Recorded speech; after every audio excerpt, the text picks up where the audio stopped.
تقدیم به زیباترین دختر دنیا. بگیرش.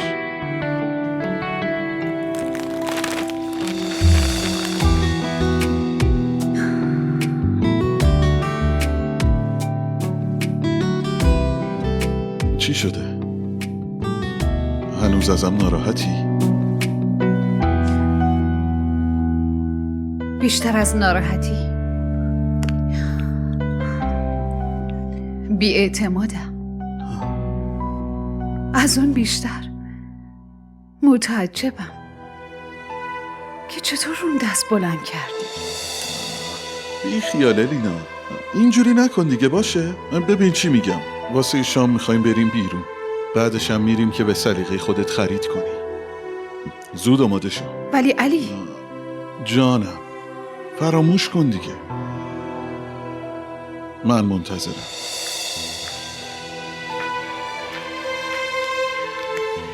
خدایا نمیتونم درکش کنم، اخلاقش هر لحظه عوض میشه.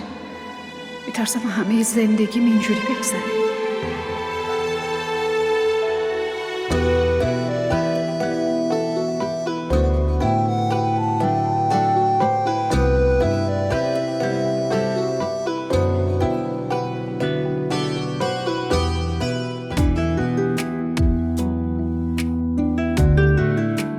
پسرم میخوای جایی بری؟ آره مامان، برای شام میریم بیرون، بعدش هم الینا رو میبرم خرید. از وقتی که عروسی کردیم جایی نبردمش. خیلی هم خوب، حتما بریم. همیشه همینجوری خوشحال باشی. پسرم میدونی که با جنگ و دعوا حل نمیشه چیزی. اگه تفاهم باشه زندگی شیرین میشه. میدونی که حرف یکی دو روز نیست، حرف یه عمر زندگیه. قهر و دعوا عمر رابطه رو کوتاه میکنه. درست میگی مامان، زمانی خانواده میشیم که تمام عمرمون با هم باشیم. بریم؟ خداحافظ مامان. خداحافظ.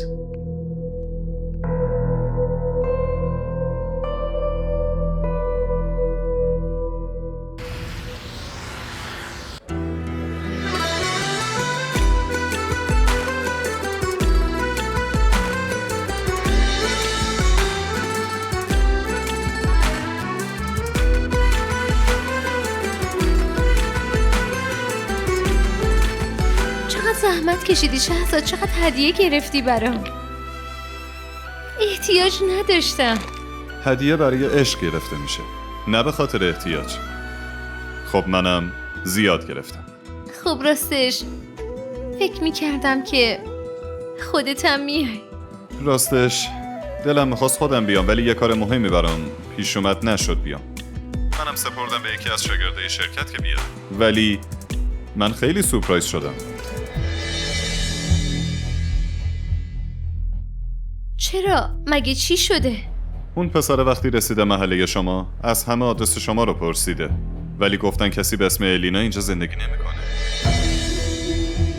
وقتی اینو شنیدم خیلی ترسیدم، ولی خدا رو شکر که خاله شهناز اومد و هدیه رو تحویل گرفت.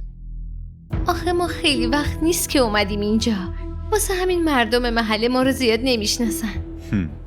حالا بگو ببینم، از کادوات خوشت اومد؟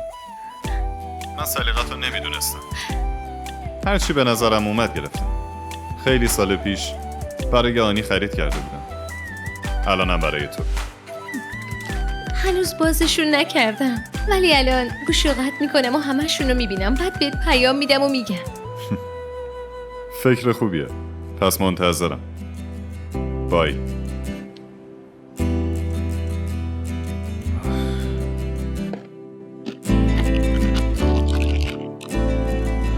من امیدوارم همیشه با هم اینجوری باشی.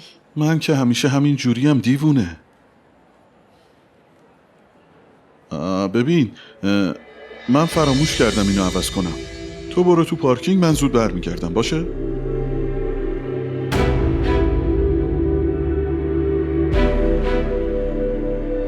الینا، بله.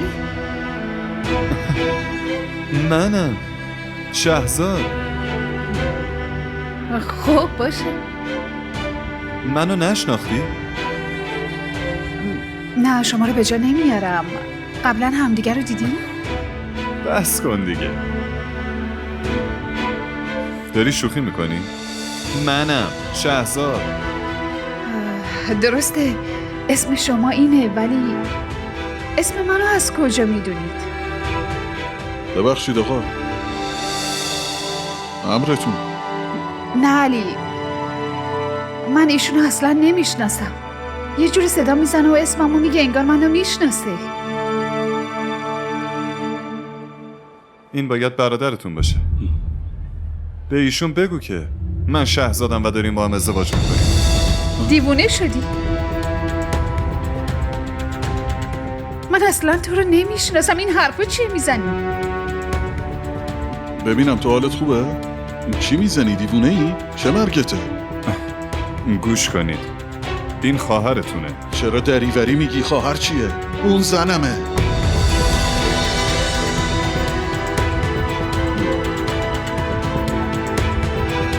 همسر؟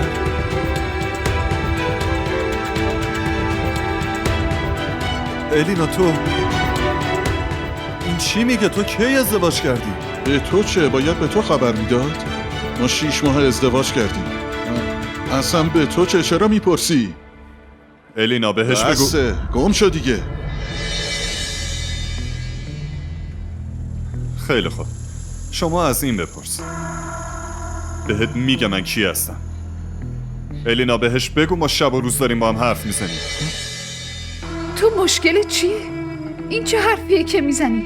امروز اولین باره که دارم میبینمت. نکنه دیوونه شدی؟ این آدم حرف حسابش چیه؟ من دیوونه شدم؟ یا تو داری دیوونم میکنی؟ الینا لطفا این کارو نکن. آهای، بس کن دیگه. چرت و پرت بسه. دیوونه بازی رو تموم کنه، از اینجا برو. برو دیگه. باشه. الینا هستی. اسم توه. اسم خواهرت رامشاست.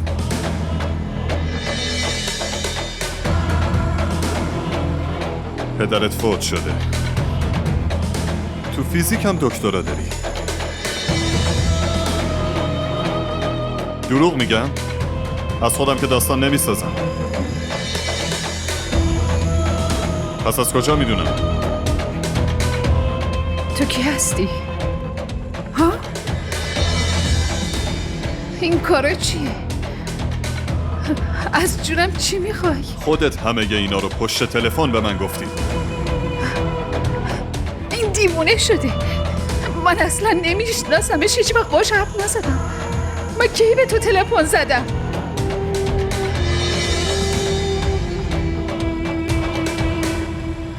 که اینطور باشه. منو نمیشناسیم دیگه. پس این پیامات چیه؟ اینا مال تو نیست؟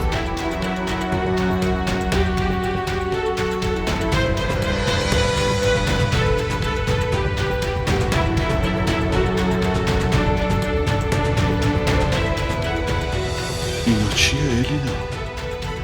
به خدا قسم مال من نیست. این اسم کیه؟ اسم منه، ولی من این پیاما رو نفرستادم. من این آدمو نمیشناسم. یالا بریم. علی، یالا علی بریم گوش بهت کن. میگم.